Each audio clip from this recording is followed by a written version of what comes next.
Good afternoon to everyone here today. Thank you for joining us at the STEM ConnectHER launch. We are excited to launch this initiative with the support of our donor, corporate partners, member organizations, and of course, all of you here today. Before we begin, I have a few technical announcements to ensure that we have a smooth experience with Zoom. We have participants from many parts of the region, and to make the event today more accessible, we have activated live transcription that you should be able to see and enable by clicking the option at the bottom of your Zoom screen. You're also welcome to share any thoughts and feedback in the chat. If you have a specific question that you would like our panel to address, please use the Q&A box and we will try our best to ensure that the questions you pose are answered. And with that, let's get the show on the road. I'm pleased to invite our first speaker, our delivery partner in Japan, CEO of STEAM Inc., Ms. Sachiko Nakajima, to deliver the welcome remarks. Yeah, thank you so much. Hello, everyone. Good afternoon. I'm Sachiko Nakajima, CEO of STEAM Inc. And first, I would like to thank the Asian Foundation for inviting me here today. So our STEAM Inc. will kind of lead this project here in Japan, and we are very, very excited to have this start here today. So again, I'm Sachiko, and I'm a CEO of STEAM Inc., but also I'm a jazz pianist, mathematician, and STEAM educator. And also as a media artist, I'm working here. And also I'm one of the thematic project producer at Expo 2025, Osaka, Kansai, Japan. Throughout my life, I always had admiring mentors and energetic and inspiring friends. While I was a high school student, I met rivals from all over the world in the International Mathematical Olympiads, where I won the first gold medal as a Japanese female and a silver medal. We had heated discussions at night using mathematical formulas and English, which easily transcended nationality and gender. Some of them I've met there are now good old friends, and we work together to promote playful mathematics. Also, encounter with members of Suri Joshi, mathematical girls, influenced on my life as a mathematician and a STEAM educator. In Japan, as you may know, the number of women in science or mathematics is very low, actually, ranking last among OECD member countries in both science and engineering. And only 17% of college entrants in science and engineering are women. Suri Joshi was created in the hope that many middle and high school girls will discover the fun, excitement, and the importance of mathematics without hesitation, without reservation, and without fear. In addition to providing an enjoyable mathematical education, many of our members encourage each other in their careers. During the COVID pandemic, STEAM has been working on the programming education project with the women Simulap in Cambodia, tour guide team in Cambodia. We have trained them, and now they are our reliable and enthusiastic STEAM educators as well. I am now preparing a playground of life jellyfish house pavilion as one of the female thematic producer at Expo 2025, Osaka, Kansai, Japan. So in 2025, please come to Osaka. Yeah. And also, yes, and also I really would like to connect the world with the joy of creation and show an inclusive future, co-creative society full of playfulness and hope. I wouldn't be where I am today without the great mentors, friends, and competitors I have met. I look forward to more wonderful encounters through STEM ConnectHER, and I hope it brings you lifelong connection and support for you too. Again, I'm very, very excited and very honored to be here today. Thank you very much.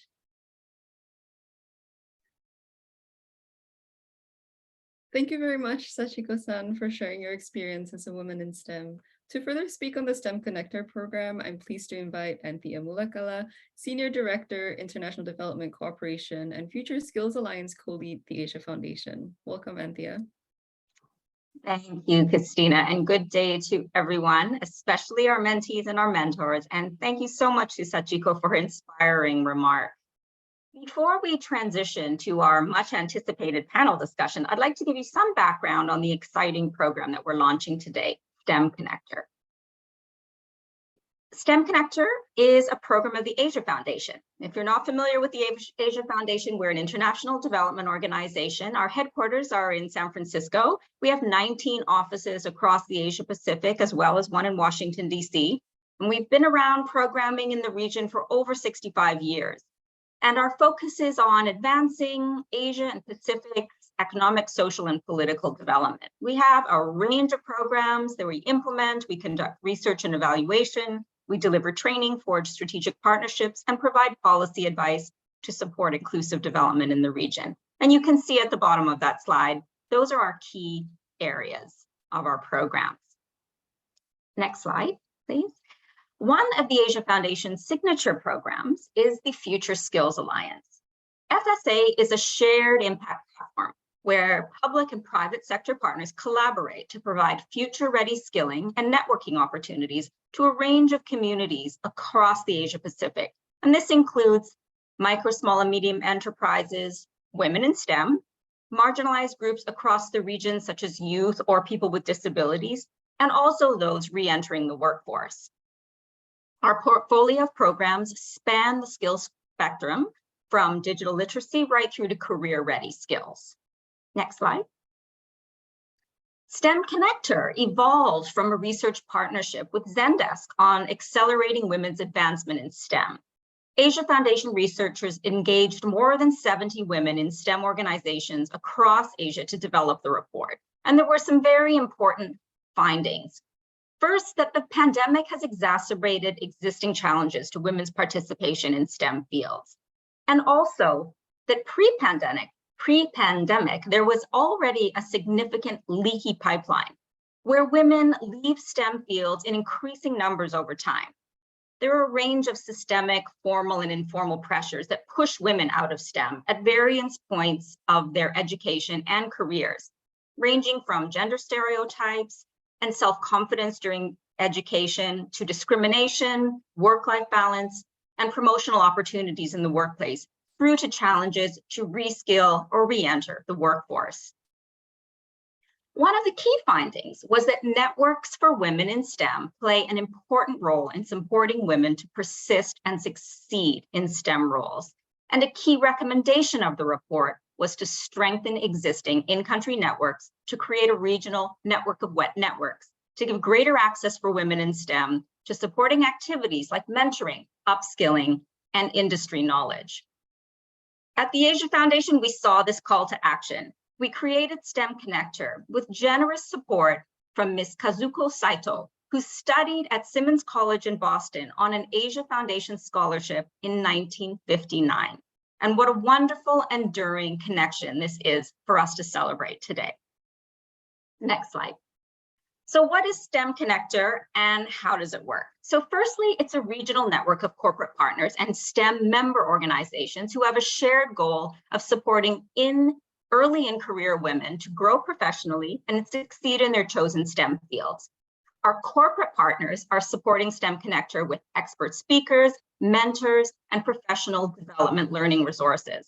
Our member organizations are supporting by inviting their early in career women members to join this regional community to access the mentoring, speaker series, and professional development resources we have.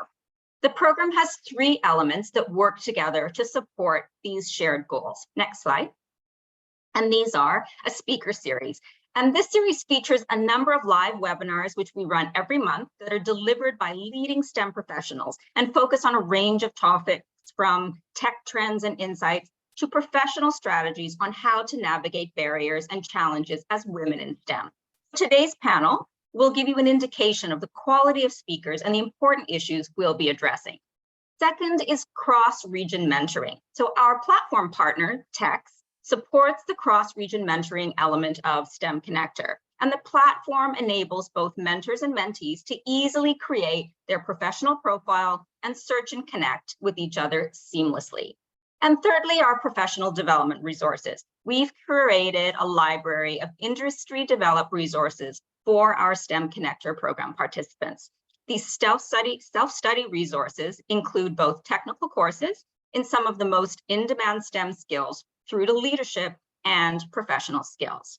And our STEM ConnectHER website, which is hosted by TEX, is the one-stop shop for all our STEM ConnectHER network to access all three elements of the program, from registering for a speaker session to reaching out to a mentor or to enrolling in a self-study class. And if you haven't already, please set up your profile today and start connecting. Christina will give you all the details at the end of our event today about how to join. Finally, here's a snapshot of our partners, a community which keeps on growing. Join us and share the news. And finally, a big thank you to all of you for attending and to our outstanding Future Skills Alliance and STEM ConnectHER team who have worked tirelessly behind the scenes to launch this timely event. I'll now turn it back to Christina to introduce our feature event for today. Thank you. Thank you, Anthea, for that thorough introduction and background of the STEM ConnectHER program. And now we will begin our panel discussion on retaining women in STEM. And to moderate the session, I am pleased to invite Dr. Robin Bush, country representative and co-lead of the Future Skills Alliance at the Asia Foundation. Robin, the floor is yours. Thank you so much, Christina, and welcome everyone. It is my great honor to moderate this panel with a truly exceptional lineup of very inspiring women. We've all been waiting for this for a long time. So our topic today, as we've already heard, is retaining women in STEM. Why is it important to do it? How is it done? And what are some practical strategies that can help early in career women in STEM to build their career? But also, what are some practical strategies that corporate partners can take to retain the very important women in STEM talent? So we'll talk about this both from the demand or the corporate perspective and also from the supply or the early in career women themselves. And we really have a truly amazing panel to speak about this. I'm going to introduce all 6 women in one go really quickly so that we can have lots of time to hear from them and to have interaction with all of you as well. So all of these women are amazing. Go and look up their bios. They're all available online if you're interested in learning more about their journeys. But just very quickly, we're going to start off with Uma Thana. She is the Vice President for Partner and Commercial Sales, Asia Pacific and Japan at VMware. Welcome, Uma. So Uma is responsible for sales execution for VMware's ecosystem and commercial customers across 48 markets. She is also, very interestingly, the founder of Lean in Singapore, a community of over 7,000 with a focus on driving gender diversity in the workplace. So I hope we're going to hear a little bit more about that. Uma is based in Singapore. All right, next we've got Swati Mathur, who's the Managing Director for Common Purpose. Welcome, Swati. Common Purpose is a global leadership organization devoted to developing leaders who can cross boundaries. Perfect for this day and age, I must say. Swati's been with Common Purpose for over 6 years and has a background in leadership development. Welcome, Swati. Swati's based in Singapore also, although she's coming to us this morning from Phnom Penh. Next up, we've got Zahra Zahid, who's the ASEAN Startup Leader, Solutions and Architect for AWS, Amazon Web Services. Welcome, Zahra. Zahra's based in Bangkok. In her current role, she's responsible for driving value creation for the ASEAN and emerging market startup customers through AWS, shaping technical solutions, growing the technical community, and partnering with technical startup founders. Great to have you here, Zahra, this morning.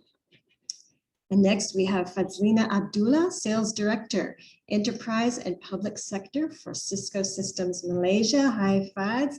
Fads is based here in KL with me. I'm also here in KL, by the way. Fads is the Sales Director for Enterprise and Public Sector for Cisco. I said that already. She joined Cisco in 2012, and she is a professional with more than 15 years experience in public sector and GLCs, energy, FSIs, and private healthcare. Thanks for joining us this morning, Fats. Next, we have Toyin Ope, who is the Head of Diversity and Inclusion. Hi, Toyin. For Asia Pacific for Visa. Toyin is based in Singapore. And in this role, she's responsible for the delivery of Visa's strategic vision for inclusion and diversity across 17 markets in the Asia Pacific. She joins Visa with over 13 years of inclusion and diversity, social impact, and CSR experience. Welcome to the panel, Toyin. And last but definitely not least, we have Chris Pereira, Senior Director, International, External and Regulatory Affairs for the Asia Pacific for AT&T. Chris works with governments, national regulatory authorities, and users to advocate open market policies and best practice regulatory frameworks. Welcome, Chris. Great to have you. And welcome to all of you. This is going to be a fantastic panel. I'm going to direct a few questions to you first, and I'll be directing them to specific individuals among you. And then we'll have a couple of open questions and have a little bit of a conversation. And then at that point, we're going to open it up to questions from the floor. So everyone on the call right now, at any point in time, feel free to throw a question into the Q&A box. And we'll be monitoring that, and we will have an opportunity for the panelists to respond to those. Okay, so let's get going. Let's start off talking about this issue from the demand side, which is the corporate interests in women in STEM. So I'd like to actually address the first question to Toyin and get your thoughts on the why question. Why is it important to have women in STEM? Why is it important for Visa to attract, invest, and retain women in STEM? And if you could, share a little bit of the research that you're familiar with on why is it important for women in STEM more generally. Over to you, Toyin. Thank you, Robin, for that question. So I will answer the question from two dimensions. So first of all, just sort of generally, why is it important for all organizations to attract, invest, and retain women in STEM? So there are several studies that show that increasing the diversity of leadership teams leads to more and better innovation, as well as improved financial performance. There was a study that was done by Boston Consulting Group a couple of years ago about boosting women in technology in Southeast Asia. And specifically, that research showed that companies in Southeast Asia where women accounted for more than 20% of the management team have approximately 10% higher innovation revenues than companies with male-dominated leadership. And beyond this, the financial impact, diversity is also increasingly important for organizations' culture, their ability to attract better talent overall, and it also has been found to improve a company's brand perception. So it is business imperative for every organization to continue to remain competitive. Specifically for us here at Visa, it is our purpose to uplift everyone everywhere by being the best way to pay and to be paid. So when you step back and think about it, the population of women in South Asia is currently almost at par. So our company needs to reflect the voices, the views, and the needs of the populations that we serve. And if we can't do that, then we lose our ability to be competitive, right? So it is important for Visa as well as I think every company. Thank you so much, Toyin. That is some very compelling data. I think it's very useful. It can apply to all of our corporate contexts. It's also interesting and really encouraging to hear Visa's commitment to retaining women in STEM. So I'm going to stick with the corporate perspective for a second and the next question, but I'm going to move to the how question. And Fad's going to direct this at you. From your experience with Cisco, what are the most effective ways to retain women in STEM? And then I'm going to ask a similar question to Uma, but let's hear from you first, Faz. Thank you. So good morning, everyone. So I think having 20, close to 18 years of working experience and 10 years with Cisco, I think when I step into an organization, there are three things that I look forward to in order to be successful in my career. So one of the within my observation, right, one of the key elements that successful and resilient enterprises is always ensure about equal opportunity, and also supported by continuous diversity and inclusion efforts and also activities throughout, right? And on the second portion is actually, in terms of transparent and just performance evaluation with flexible working hours and work style.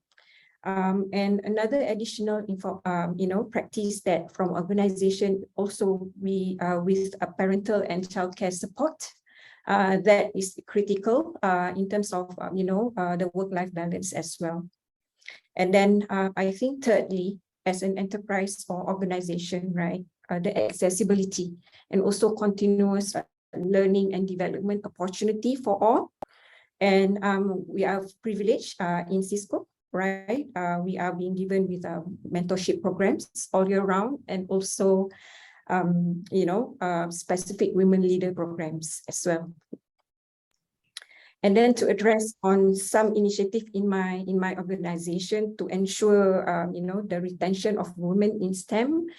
We start early, right?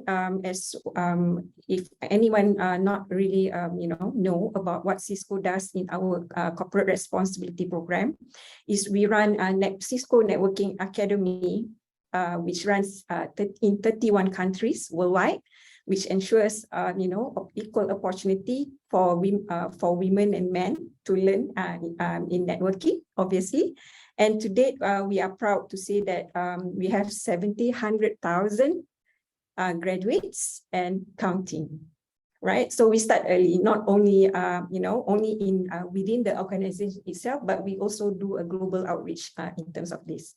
On the second note, on retaining, as what I mentioned earlier about the equal opportunity employer, is the continuous access for learnings, and also the personal development as well, not only on the work specific skills, but also on the personal development role. So we have the flexibility in terms of the mentorship program. We have skip level programs, upwards and downwards, in terms of to have a perspective on how we want to work effectively together in the organization.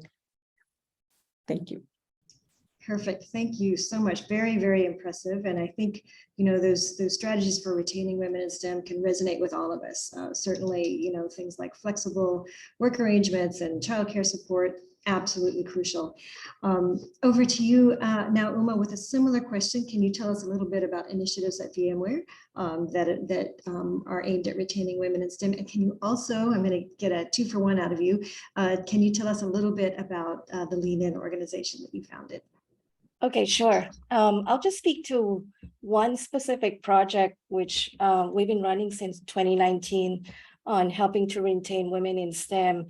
And VMware is a software technology company. We believe software has the power to unlock possibilities for people and the planet, and really using tech as a fundamental change and bridge between communities. So we launched Project Tara in India. Tara means shining star in Hindi. And what we did there was to provide free training and upskilling opportunities for women who wish to rebuild their careers in the technology industry.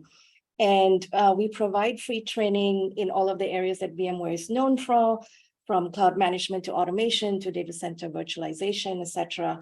So any Indian woman in this specific program who has not been employed by any company, whether in India or abroad for 6 months or more, is eligible to apply for the program.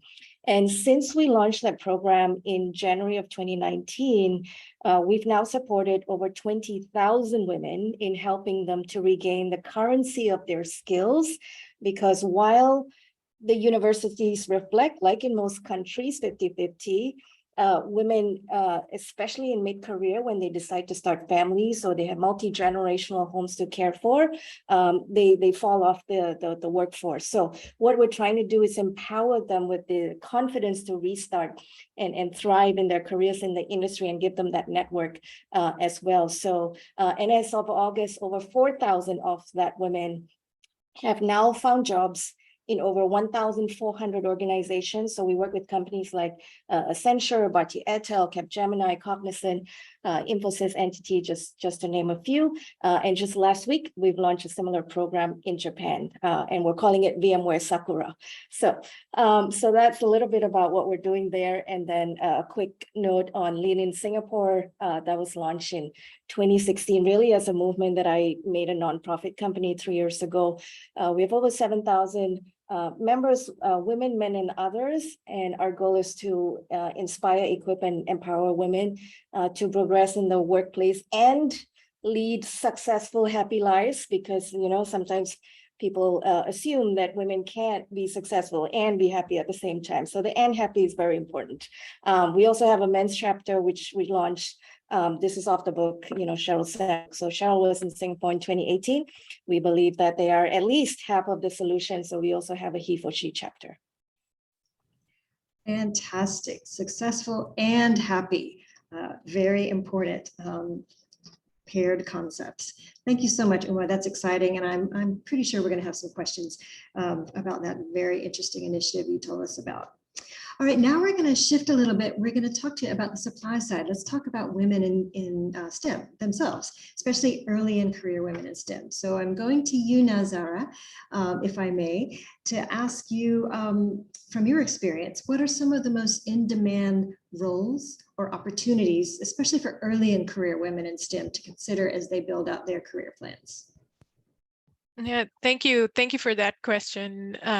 You know, just to summarize some of the important points that the other panelists brought up, right? Real innovation really comes from bringing more perspective into the conversation. And I think just like everyone said, AWS is committed to building a more diverse workforce and an inclusive culture.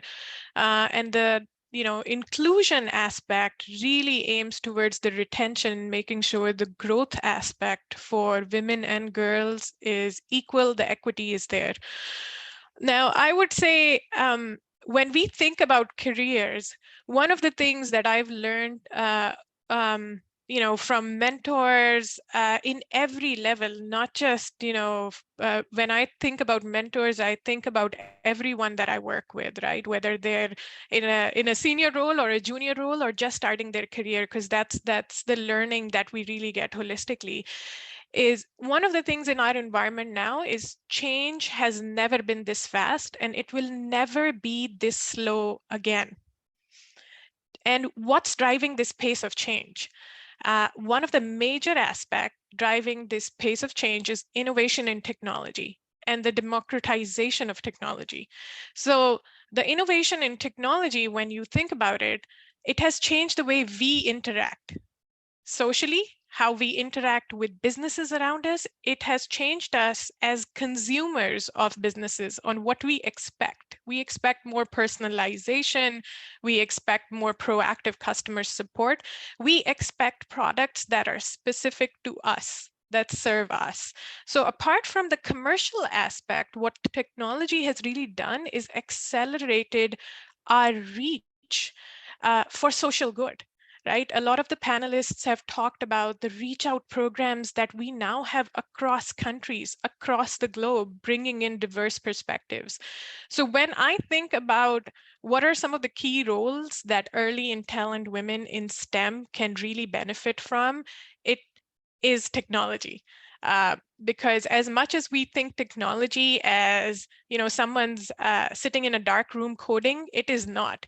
Think of technology as everyday use, the apps you use, right? How quickly you familiarize yourself with those apps. And now when you think about what AWS has to offer, we have some of the most challenging and exciting roles in IT industry today. We work with cutting edge technologies, supporting the largest, most innovative businesses, but not just on a commercial scale. We also work with nonprofits. So if you're really excited about social good, still technology is the way to go. And there are unparalleled opportunities really in helping AWS and other tech companies transform the way businesses are using technologies to solve problems. And it is changing really, really fast. The foundational skills that you built with technology and the programs that some of my panelists have already referred to for early talent are going to allow for a diverse set of options that all the women in tech will have to choose what comes later in their career. But the foundation that technology will actually set up will help them succeed as well. Just like every other tech company, we have an accelerated 6-month program for early in career women, where we actually train them for 6 months on our technology. And this is not where you're learning, this is how I build PowerPoints and this is how I build a deck. This is real technology on how you use it for businesses and for challenges. So if I think there's one really, really prominent thing that technology has done, is it is the biggest equalizer for diversity right now that we're thinking about. And so if any of you or all of you are interested, please come talk to either one of us. Each one of our company offers dedicated programs in how we train and bring out talent in the technology companies so that you can actually prosper in your next career as well. Perfect. Thank you so much, Zara. Very strong statements there. Technology is the future. It's our present as well. It's a key skill for early and career women. A lot to unpack there. If we have time later, we might dig into underneath that a little bit around some of the challenges with technology. But let's keep going for now and ask Swati a very similar question. In terms of your experience with leadership development, especially for early and career women, what are the skills, technical skills, professional skills, business skills that will help them as they progress up the career ladder? Thanks, Robin, for that question. And I'll kind of allude to what our panelists have already mentioned about what they're trying to do in terms of building the ecosystem so that women in STEM can thrive, not just within their organization, but across the industry.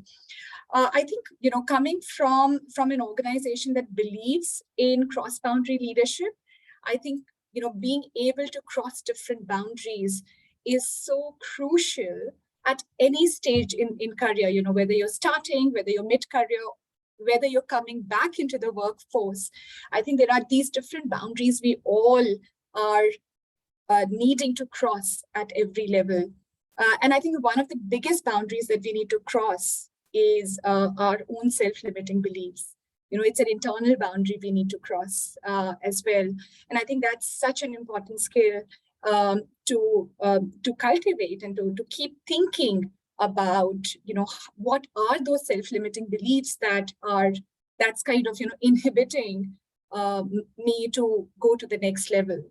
I think Uma brought in an interesting point about networks, what that does. I mean, imagine that those 20,000 women, they are part of a network, and what it does to them, right? It builds their confidence, it helps them to expand their perspectives. And I think that's so critical as well. So my second would be about building networks. And what it does is it really helps to, to kind of move out of your own bubble and see the world for what it is and see the world through different lenses and how others are experiencing it. And the third bit would be, around kind of building, asking for help. And I think mentoring is something which, again, a lot of organizations have those formal programs. And that's amazing, to kind of have that infrastructure. So do ask for help. And I think a lot of times it's just, the difference is about just being asked, asking, and the infrastructure is already there. But also finding those mentors, within your network to be able to move and accelerate to the next level. So I would perhaps, put my finger to these three: crossing boundaries, networks, and asking for help. Perfect. Thank you very much, Swati. Absolutely. networks and mentoring. I think we can all tell so many stories about this, and we're going to come back and we're going to talk in more detail about mentoring in just a second. What I'd like to do now, we have a few minutes before we open it up to the questions from the audience, and we have one question in the Q&A box, and I would encourage any of you out there that have questions, or if you want to make comments toward any of the ideas, the experiences and initiatives that our panelists have shared so far, do put your thoughts in the Q&A box, please, so we can open that up in just a few minutes. Let's have a little bit of a conversation at this point among the panelists. We've talked about the great initiatives, we've talked about the skill sets, we've talked about the opportunities. We haven't talked about the challenges or the barriers, and part of that is because I think we're all very, very familiar with them, and we've experienced them, and we know, the multiple barriers, the multiple challenges that women in STEM face. But I would like to open it up at this point for any of you who have thoughts about one particular barrier, which is biases, both explicit biases and implicit biases that women in STEM face, especially early on in their career, but really at any point.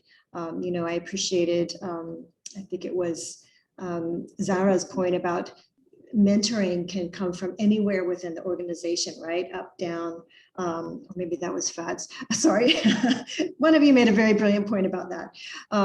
So as we think about, the biases that we experience as we go through our career, what are your experiences with that? And what are the strategies that you can offer to our audience for how to handle that, how to tackle that? Uma, I see you've off muted, so I'm gonna give you the chance first. Yeah, it's really one of the reasons I started Lean in Singapore is to help women to become more aware of biases that, one, we impose on ourselves. I call it the sticky floor, what we do to hold ourselves back.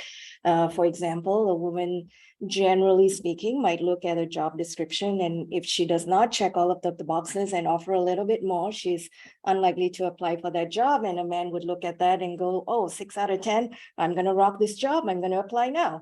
So what we try to do at Lean In is to give the awareness of that. And I think that's really the first step, because bias has a negative connotation to the word, and it's got nothing to do with your values. It's got nothing to do with your explicit beliefs. It happens to all of us. That's why it's called unconscious bias. So the first step is really to acknowledge and address it, because it's not something that you can cure. And one of the most common ways it shows up in the workplace is that if you replace a woman's name on a resume with a man's name, it increases the odds of hiring that man by 60%. Now, so you kind of need interventions to go through that. And the most common, 70% of the time, there's 4 workplace biases. I'll just talk to the one that happens 70% of the time, and we call it walking the tightrope. So when you think of an effective leader, what springs to mind is people who are assertive, competitive, ambitious, and all those words are stereotypically masculine qualities. So women are still expected to be nice, helpful, modest, stereotypically feminine qualities. And, firstly, to the audience, there is zero research in the world that says that stereotypically feminine qualities are will not make you become a leader or successful. Zero research on that. So as a result, women often find themselves walking a tightrope, as we call it, on being seen as overly feminine, which makes them seem likable, but not as competent, or overly masculine, which makes them seem competent, but not as well liked. And in order to get ahead, women need to be competent and likable. So that tension can disadvantage women's careers. One of the ways that I use is what I call a gender judo, where I'm being deliberate about when I exhibit feminine and masculine qualities. So 80% of the time, I'm going to show up as expected for a woman. So that 20% of the time when I need to exercise the masculine qualities, I won't be penalized for it. Wow, interesting. Gender judo. Okay, can you just say 2 more seconds about that? So what does that mean? And during the 20% that you don't show up as traditional feminine qualities, what does that look like? Yeah, okay, so for context, I have over 700 people that roll up in my organization. So I find myself in positions where I do have to make tough decisions for the business, etc.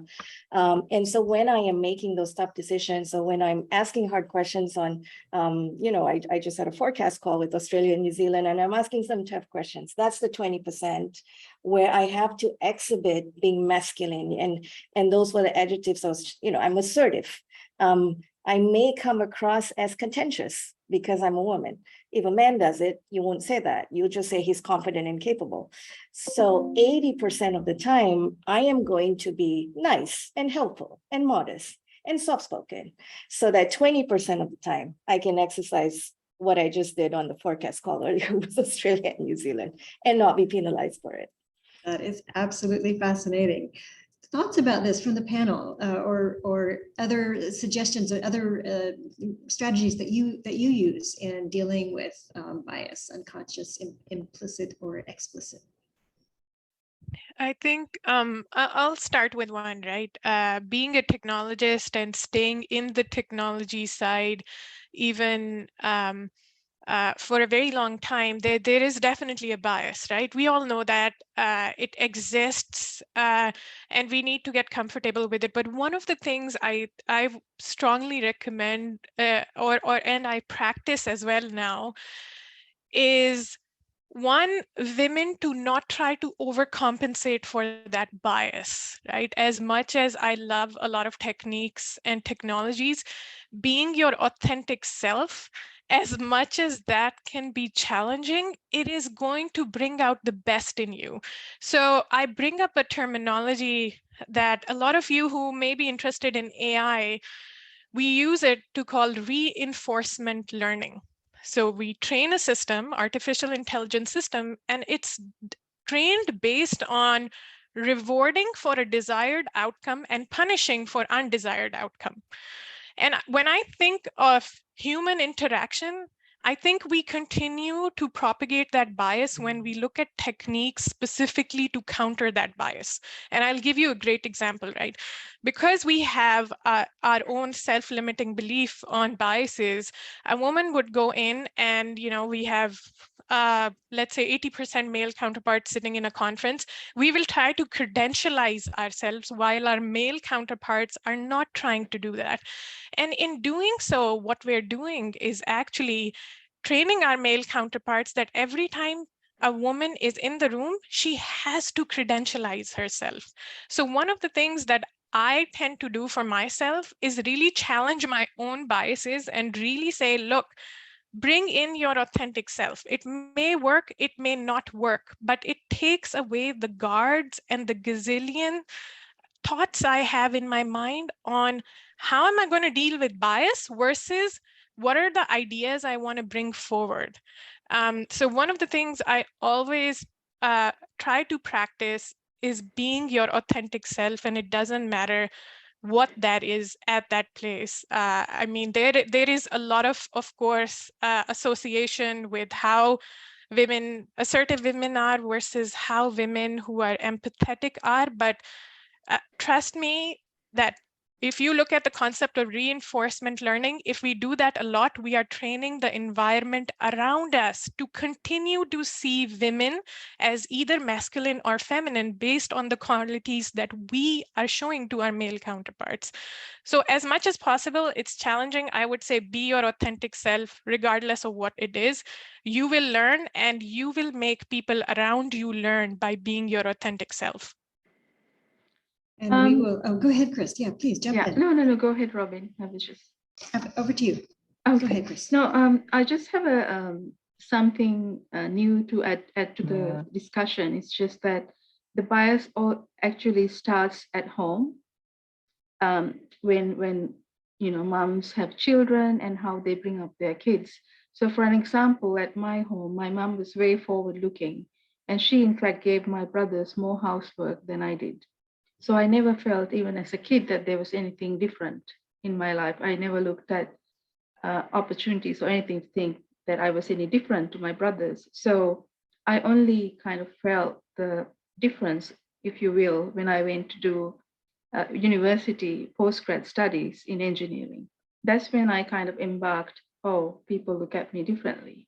So I think it's really important as women to take that into account, how you treat your sons at home, and to not make them feel like that they're any different, and to treat sons and daughters the same, and not have gender stereotypical roles even within the homes. I think that's the way it starts in my view. So because I have first-hand experience of that.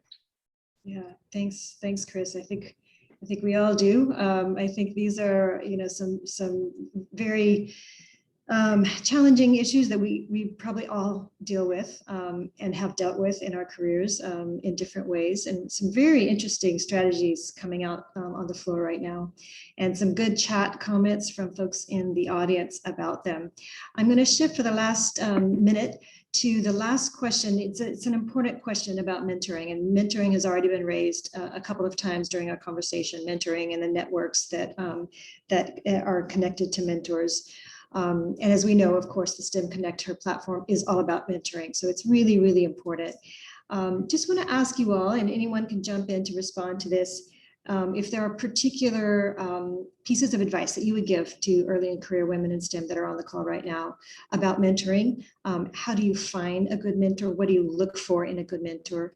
Anything from any of you on that? Chris, you want to start?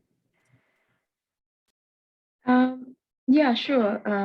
I just want to say, I think mentoring is really important. We heard so much. I've been part of the Women's Foundation mentoring program in Hong Kong as a mentor for young women leaders. So not specifically in STEM, but in any area. And I think it's really rewarding for both mentors and mentees. So you learn so much, you expand your circles, you tend to look at things from a different perspective. So I cannot say enough about how important mentoring is. But I just wanted to add, it's when you're in your career, it's also important to find a sponsor at work. It's not something I think you can go and ask someone. It's just by being capable and showcasing your work. And if there's someone who can kind of champion you within the organization, it makes life so much easier when it comes to career progression. Thanks, Chris. That's a great piece of advice. Anybody else on mentoring? Was that someone else? Go ahead, Uma, and then Faz. Okay. Oh, okay. I'll speak. Okay, so I would say there's a few steps. What I find in the community here in Singapore via Lean In is that a lot of women, especially early career, because they hear the word mentorship, mentor a lot, they feel like I'm not going to be successful if I don't get a mentor. But before you get a mentor, I think you need to think about the steps. Firstly, what is it that you want to achieve? Maybe you have a very specific situation you're going through. Maybe you have a longer term goal that you want to talk about. But what is it that you want to achieve? I've had a woman a few years ago who asked me out to lunch, and for 90 minutes, she had small talk and didn't ask me a single question, which was a complete waste of my time. So I think you want to be prepared is the first advice. The second is start thinking about the people that you know, have a good rapport with, that you respect, admire, look up to. And if you don't have a connection to that person, think about who might connect you to that person. And then the third, I would say, I live by this advice, is ask and you shall most likely receive. I think sometimes women hesitate to go after very senior people to ask them for their time, forgetting that we are just all human beings who actually are genuinely want to help each other. So the worst response you will ever get by asking someone is that they might refer you to somebody else. So don't be afraid to ask. And don't rock up to somebody. I've had this happen to me a few times. If you don't know them, and say, will you be my mentor? Because it's a bit, I don't know you, who are you? The most important mentoring I've ever had in my life has always been informal It's not the schedule advice, getting time in your calendar type of mentoring. And I would also say the more the merrier. You want to develop a board of mentors for different things. And one of the things, the reasons, Robin, I started Lean in Singapore is because I believe in the power of peer-to-peer mentorship. And we do that through Lean in circles. And the difference between a Lean in circle and having a group of friends is that your friends will always think you're the most perfect thing and you can do no wrong. But this is all about hard talk, mirror upon your face, without a friendship tax. And, you know, it has benefited me greatly about decisions that were right for me and maybe made me hear things that I did not necessarily want to hear, but needed to hear. So valuable. That sounds amazing. Lean in circles who are not going to kind of mediate through the filter of friendship, and they're going to give you the honest, tough love that you need, right? Excellent. Faz, you wanted to add something on mentoring. Yeah, so just to echo Uma's points, right? But the life learning skill is all year round, right? And also identifying in terms of what areas that you want to improve, be it because I truly believe that you start from yourself. You need to understand where are your room of growth, right? Where you want to be. And then also in terms of, you know, expand the horizon, not only learning mentors within your organization, but also from externals, right? How people, leaders or a person that has few. But I think that a lot of the category, the personal development is always about creating the unique you, right? Whatever that you learn from the mentorship and whatnot, localize and internalize, that is something that you can continuously, carry forward in your life and also your professional life as well. Thank you. Thank you so much. The unique you, like your authentic self that we heard about from Zara. Okay, I've been monitoring the Q&A box, and there have been questions coming in, which I think you panelists have been answering along the way. So thank you for that. You've been multitasking. I think all of the questions at this point are answered. So if anyone has any additional questions, we are going to close this panel in a couple of minutes. I just want to give any last opportunities for any of the panelists to address any of these questions or anything that you heard one of your other panelists say that you want to respond to. We have a couple of minutes here if we don't have any new questions coming in. And I see you off mute, Toyin. Over to you.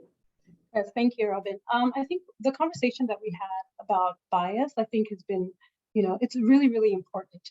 And oftentimes, sort of in my work, I wonder if we all took the opportunity to educate more about bias, we would have made a lot more progress than we've made so far. The thing about unconscious bias is that it's learned, right? And anything that is learned, like Zara said, it can be unlearned, right? So most of the time when women experience biases, they usually will just step away from the situation or the workplace.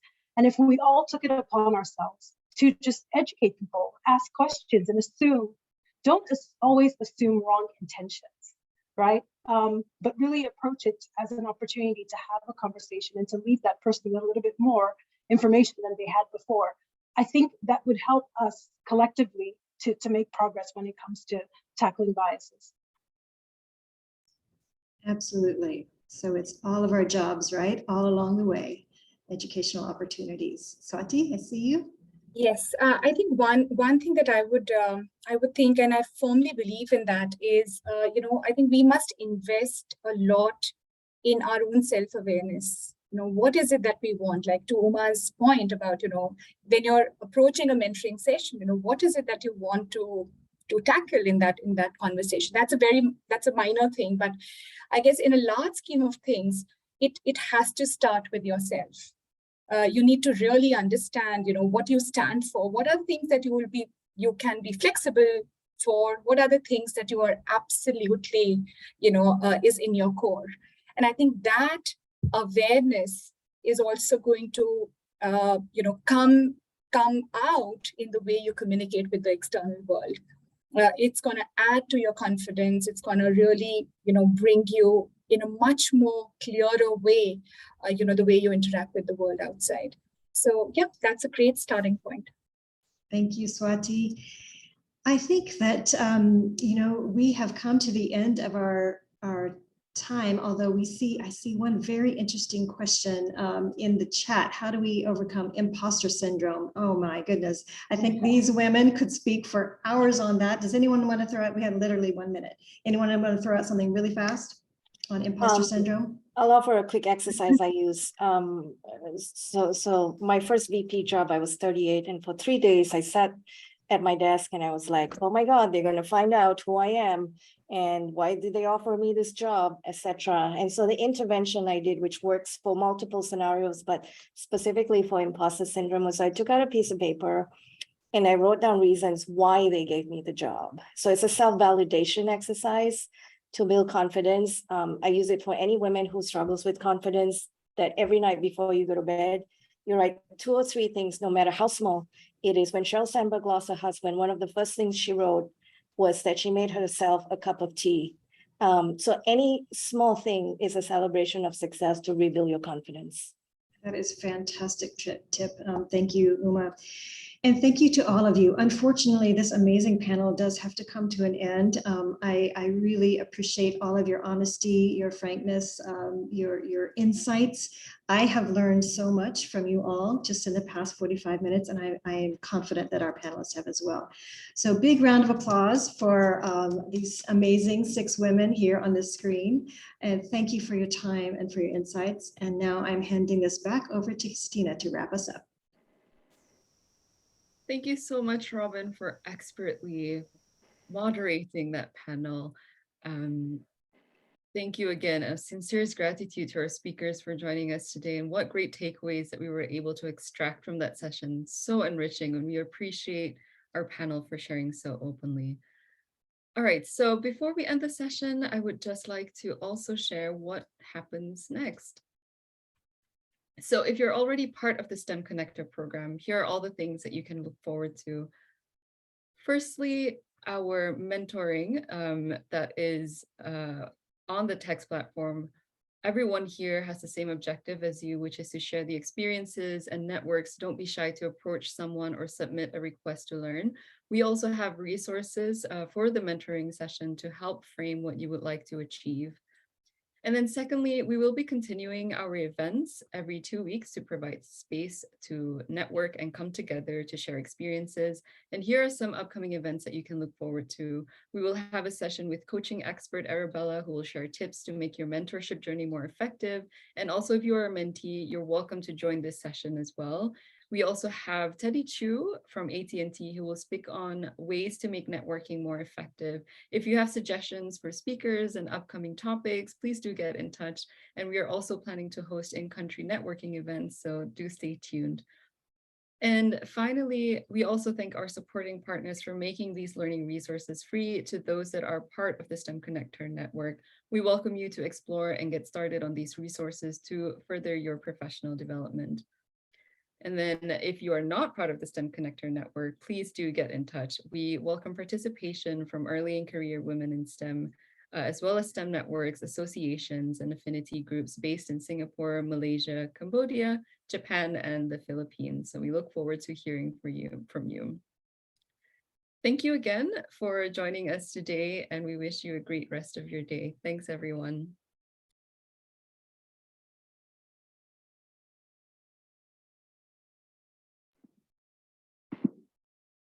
Thank you.